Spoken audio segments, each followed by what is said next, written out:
If you've ever struggled with pain or discomfort on the bike, well, you're not alone. Whether you're a beginner or an experienced cyclist, it's a common issue. But today in this video, I'm joined by a pro bike fitter, Lee Prescott, who has over 15 years experience and runs his own bike fit studio, and will share 10 bike fit tips you can do at home to alleviate any pain or discomfort you might be having. He covers everything from finding the right saddle position to choosing the right size shoes and the perfect handlebar width for you. Even I learned something in this video. So without further ado, let's dive in. So tip number one is pretty obvious.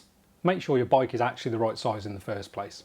There's a few key things you can look for to prompt you on whether your bike does fit you properly or not. But essentially, you know, if you're in any doubt, go and see a professional, a bike fitter or a decent local bike shop, and get them to give you an opinion. If you want to be really comfortable at all types of riding, doing some strength and conditioning work alongside your riding is going to really help you, even if it's just basic flexibility work. One of the key things that we always recommend is don't just save it up for 1 hour a week. Try and just add little things into your daily routine. So, you know, do a few stretches in the morning, do a few at night, and do symptomatic stretching or strength and conditioning work. So if you're feeling a bit tight here or there, do some work on that there and then. You know, don't wait until your hours Pilates in the village hall that week. So when you get your bike, quite often it will have come with one of the standard pedal systems like a Shimano SPD SL or maybe a Look Keo. And these kind of 3-bolt pedal systems are fairly ubiquitous, but they're not always the most appropriate for the type of riding you're doing. Have a really good think about how you're using your bike, how much you're on and off the bike, and then choose your pedal system to suit that. We really like Speedplay because of the adjustability, the fact that they're dual-sided, but also think about things like Shimano SPD style mountain, 2-bolt mountain bike style pedals, because they allow you quite often with the shoes that suit those to walk around more easily. They're dual-sided, they offer loads of float, which is great for the hips and knees and ankles, and also there's less problem with having those on road bikes these days, now that gravel has made it perfectly acceptable to have a 2-bolt pedal system on your drop bar bike. When you've decided on your pedal system, one of the things that we'd always recommend if you're in any way unsure is try and fit the cleat with the most amount of float. That'll allow you to have a bigger margin of error when you're setting your cleat up to make sure you actually get it in the right place. So with Look Keos, go for the red ones. With Shimano, go for the yellows. And then if you're on Speedplay, just wind the bolts out a little bit on the float release. And if you're on time, likewise, go for the highest float version. So one of the big issues we see with a lot of people that come into the studio is that they're wearing shoes that don't necessarily fit them. One of the key things when you're looking at shoes is not just buying based on normal total length. As much as anything, a lot of people don't actually know what size they are because in everyday shoes, there's a lot of vanity sizing. So you might buy 42s, but I bet if we measure you, you're probably a 43 or even a 44. However, the key thing here is when you're looking at your shoe size, you need to look at total length, but you also need to look at width. The reason that's important is a bit like when you're buying a pair of trousers. You wouldn't buy a pair of trousers based solely on the length. You also would want to look at what the waist size is, and it's exactly the same with the shoes. Okay? Most of the people we see here in the UK tend to have kind of a Germanic foot style, which means fairly wide feet, shorter toes, bit square. And there's not many off-the-shelf cycling shoes that work perfectly for that. So what people tend to do is go for a longer shoe than they would normally use to try and get the width. What we would recommend is just go for a shoe that actually has the right width and is the right length. That way, the cleat positioning is going to be in the right place and actually match where the curvature of the bottom of your foot is. So where the ball of your foot or the transverse arch sits is really important to get that in the right place in comparison to the cleat bolts. Is there much difference between a regular shoe and a wide shoe in terms of width? Depends on the brand. Okay. A lot of the Italian brands that also do wide fit shoes, there's a massive discrepancy between the two. So, you know, like a city might go from a B width in a standard shoe up to almost like a large D stroke E width in their mega shoes.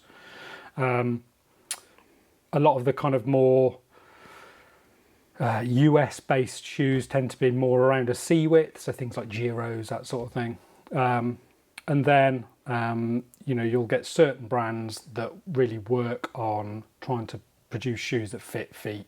The key component of that is being Lake. To my knowledge, they're the only shoe company that offer every single shoe in multiple widths.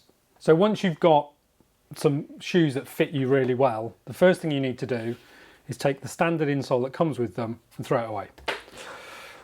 The reason they're there is so you can try them on in a shop. They're not designed to support your foot properly, okay?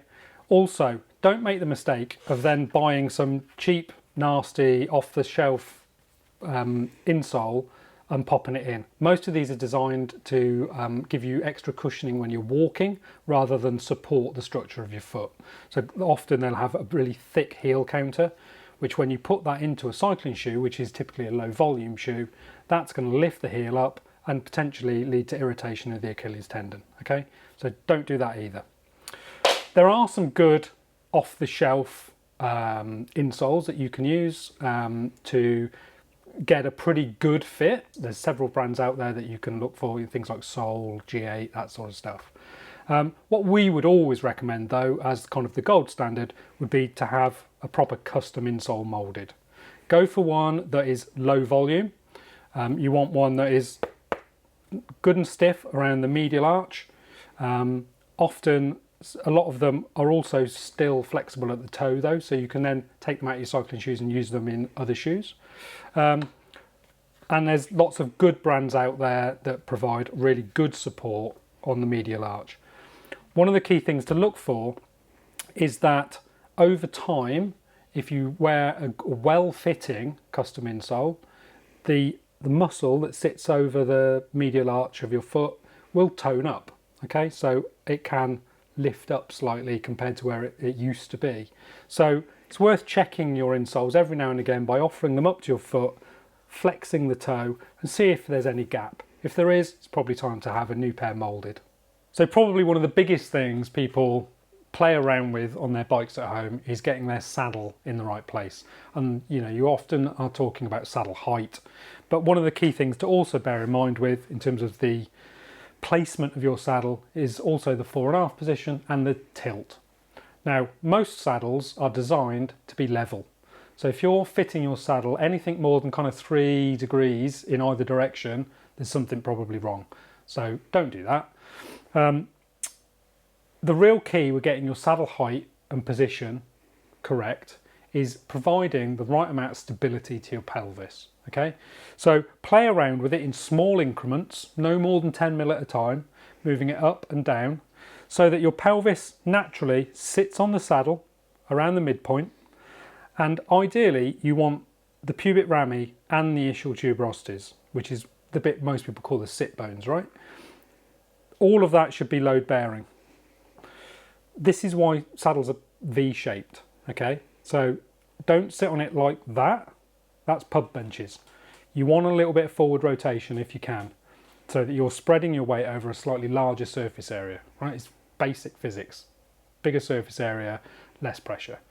So try and rotate the pelvis a little bit so it becomes stable, and move the saddle up and down, forwards and back until you can pedal smoothly without excessive movement of the pelvis.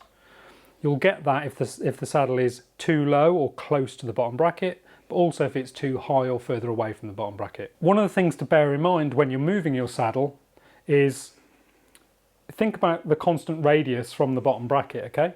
So the front of the saddle is in effect lower than the back of the saddle.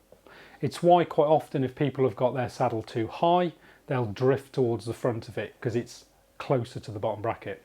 So one way to consider is if you look at a saddle and place your hands, one on the nose, one on the back, the bit that's left is typically the bit you're going to be sitting on. And when you're sitting down, look down, you should be able to see the nose of the saddle, and if you push your hand towards the back, you shouldn't really see more than about 1 to 2 fingers of the saddle at the back. If you've got a lot of protrusion at the back or the front, you're not sitting properly on the saddle. So once you're happy that you've got foot position right and your saddle right, the next thing we really need to think about is actually how you're engaging with your position on the bike. So one of the things we see a lot of is people get their bike in the right place but still look and feel horrible on it. Now, one of the reasons is we go to all this time and effort to make sure that the pelvis is stable. And the reason being is that we want that to create a really nice stable foundation for the corset of muscles that run around your body to be able to use as their foundation. Okay, so at the moment my pelvis is very stable because it's attached to the floor. If I now lean forwards, it's very little effort required by all these big muscles around here to hold me up. Okay, I'm not using my hands.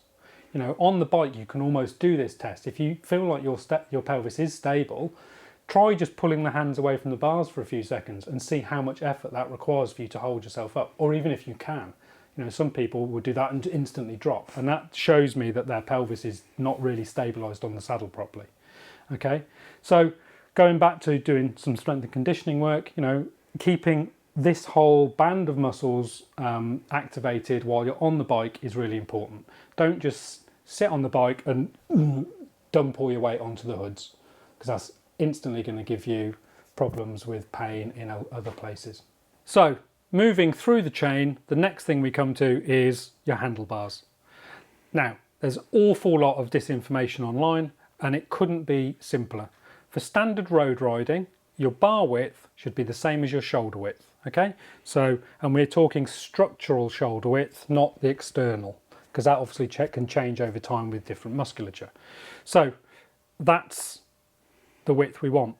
So for me, I'm a 360 and that fits me perfectly. If I were to buy a lot of bikes off the shelf, they're often at the moment coming with bars that are way too wide. When your bars are too wide, what tends to happen is instead of your arms being able to relax and have nice straight wrists and relaxed elbows, as they come out, you'll either tend to do that a lot, which then puts lots of pressure on the ulnar nerve and you can get pins and needles and some little bits of neuropathy. Or quite often what will happen is the elbows will come out. And as soon as the elbows come out, you'll tend to do that rather than that. So all of a sudden, the trapezius and rhomboids are all doing lots of work that they wouldn't normally be asked to do. And after an hour and a half to 2 hours of riding, they're going to start to fatigue and get sore. So often a lot of neck and shoulder pain is simply down to the fact that your bars are potentially the wrong size. Once you've got your bike set up so it's comfortable in terms of its position and you've done your homework and you're able to hold a nice relaxed posture on the bike, one of the key mistakes that we see a lot is people putting too much pressure in their tyres. One of the real bonuses of the move towards bigger tyres and tubeless is that you can run lower pressures for better comfort without compromising rolling resistance. So invest in a decent little pressure gauge or a really good pump so you can get accurate pressures into your tyres. And then what we'd always recommend is go to something like the Silka website where you can put in your weight, system weight, riding style, road surface, and it will give you the ideal front and rear pressures for your tyres so that you're getting maximum comfort, grip and rolling resistance. So once you've found your ideal position on your bike, one of the key things we'd always recommend is you want to annotate that so that you can hire bikes with confidence and also set up your other bikes potentially to the same position. Now, don't make the mistake of measuring the bike because all bikes are different. You will never get a consistent position. The really important bit is that you measure the position, which is subtly different. So what we always recommend is using the XY coordinate system. It means that with just 4 measurements that are very easy to take, you can get your position dialed in on every bike you use. So we always use the center of the bottom bracket as the datum point. And then firstly, we want to measure where the saddle is sitting. And actually, I don't care where the saddle is. I'm trying to position where your pelvis is. So what I want to know is how far behind the bottom bracket it is and how far above it is. So we use the 70mm system. So all I've done, you'll notice on most of the saddles we have here, there's a little mark on it at the point at which that saddle becomes 7cm wide. That way, it doesn't matter which saddle you're using, but your pelvis will still be in the same spot. And all we're doing is measuring how far behind the bottom bracket that point is. And then how far above. That's from the centre of the bottom bracket Yeah. to the top of saddle. So the datum point that we take all of our measurements from is the centre point of the bottom bracket shell. Okay, so you can see the crosshairs here. Nice and easy on this campag crank because there's a nice circle. Typically you would have to do it from the other side on other cranksets like Shimano because the bolt is on that side. But all the measurements come from there. Obviously crank length is important. So when you're annotating your position, make sure you make a note of which crank length you used when you measured this position. One of the problems with setting up different bikes is you might have different saddles on each bike, okay? That's not necessarily an issue as long as you measure the position of the pelvis rather than the position of the saddle, because all we're trying to do is get your pelvis in the same spot. So if you take two very different saddles, I've marked each of these to the point at which they become 7cm wide. Now if I'm putting this saddle on this bike, as long as that is in the same spot, I will be sitting in the same spot. So you can see on this bike, on this saddle, the tail of the saddle is considerably further back and the nose is also further back. However, I would be sitting in the same spot. And then in terms of getting your hand contact point in the same place, is exactly the same process, but done to the bar. So from centre of bar back to the bottom bracket.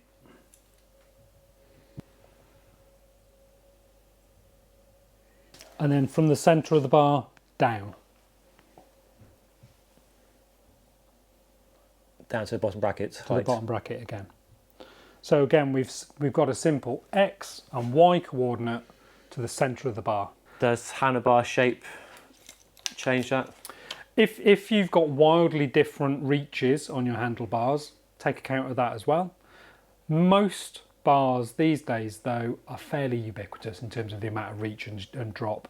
Most good bars are pretty similar to the D to RHM bar shape. They're nearly all shallow drop bars now. We rarely see a deep drop bar. But those things, just take it. They're the kind of finer tuning points that you probably want to come and see someone like us to sort out. Okay, thanks for watching and thanks for sharing your bike fit tips, Lee. Hopefully that's been enough help. If you want any more help from Lee himself, I'll put a link to his website down below and you can give him a call, find out some more. But yeah, thanks for your time. No problem.